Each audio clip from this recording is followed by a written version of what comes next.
Hello, welcome to my channel. At sa video ito, pag-uusapan natin kung paano mag-multiply ng fractions gamit ang iba't ibang area models.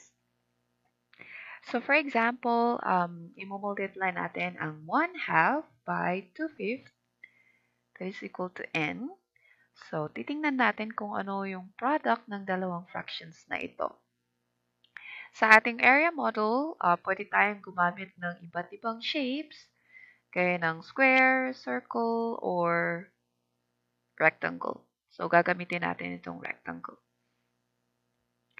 So, sa multiplication of fractions, lagi nating tatandaan, ang times, ibig sabihin ay of.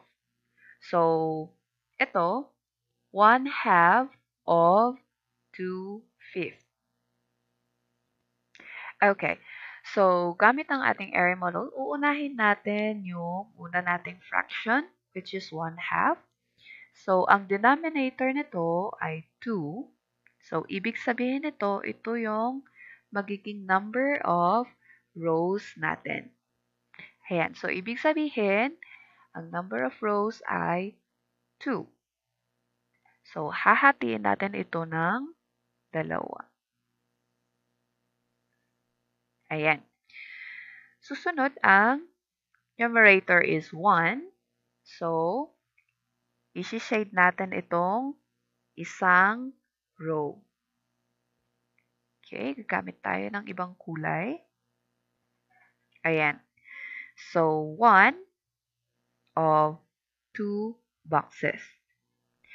Okay, ang susunod naman, ang second fraction natin is 2/5. So, ang denominator niya ay 5. So, ito naman ang number of columns. Okay, so, ang number ng columns natin ay 5. Ngayon, isi-shade natin ang, 2. Isi-shade natin ang 2 columns. So, gagamit tayo ng other colors. So, ito ang isang column natin.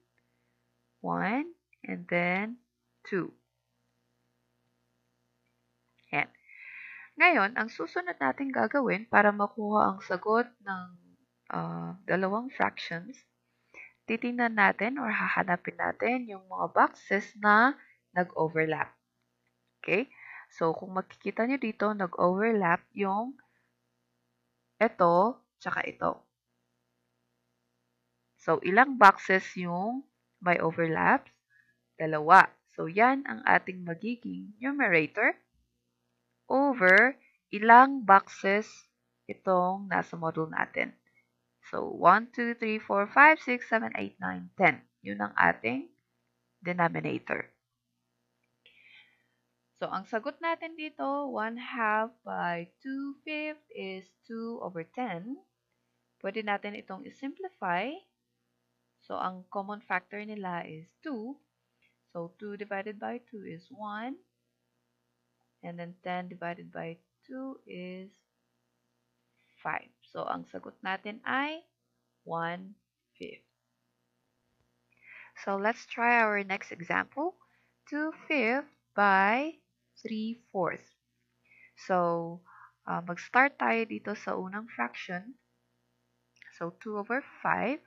Ang number of rows natin ay 5. So, i-divide natin yan ng 5 rows. So, 1, 2, 3, 1, 2, 3, 4, 5. Okay. At ang number of rows na i-shade natin is 2 kasi 2 yung numerator niya. So, gamit tayo ng brush. 1 and then 2. Ngayon naman, sa second fraction, 3 over 4. So, ang denominator niya is 4. Ibig sabihin, 4 columns ang gagawin natin. So, 1, 2, 3, 4. So, 1, 2, 3, 4 columns. Isi-shade natin ang 3 columns kasi 3 ang kanyang numerator. So, 1, 2, 3. Ayan. So, 3 of 4 columns. And susunod nating hanapin kung ilang boxes ang nag-overlap. So, kung makikita niyo dito, ito ang mga boxes na nag-overlap. Ayan. So, ilang boxes yan? 1, 2, 3, 4, 5, 6. So, 6 ang ating numerator. At kung ilang boxes ba ang nasa model natin. So, 1, 2, 3, 4. 1, 2, 3, 4, 5. So, 4 times 5 is 20. So, 20 boxes ang denominator natin. Yan. So, 6 over 20, pwede natin yan i-simplify. Ang common factor nila is 2. So, divided by 2 is equal to 6 divided by 2 is 3. And then, 20 divided by 2 is 10. So, ang sagot natin ay 3 over 10.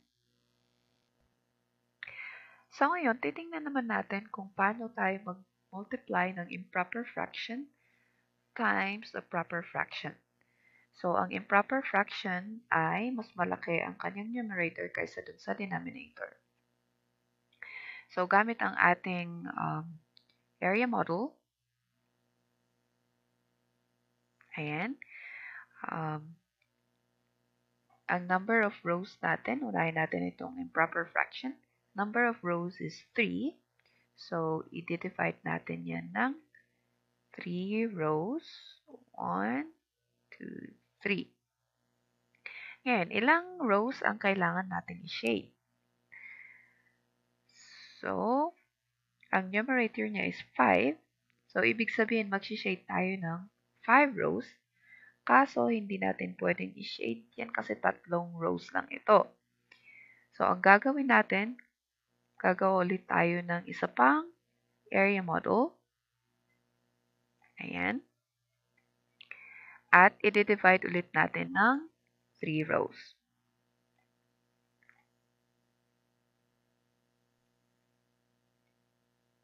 Ayan.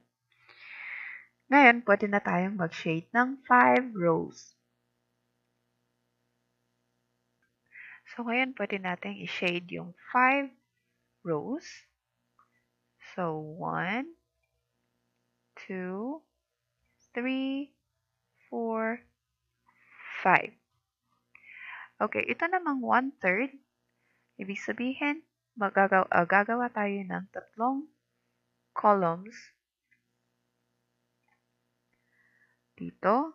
So, 1 and 2. So, 1, 1, 2, 3. Ngayon, mag-shade tayo ng isang column. So, gagamit tayo ng ibang kulay. So, 1 column. Ayan. Ngayon, bilangin natin kung ilang yung rows and columns na nag-overlap. So, mapapansin nyo dito siya. So, bilangin natin 1, 2, 3, 4, 5. So, 5 ang ating numerator. And then, ilang columns ilang boxes ang nasa isang area model? Is 1, 2, 3, 4, 5, 6, 7, 8, 9. So, 9.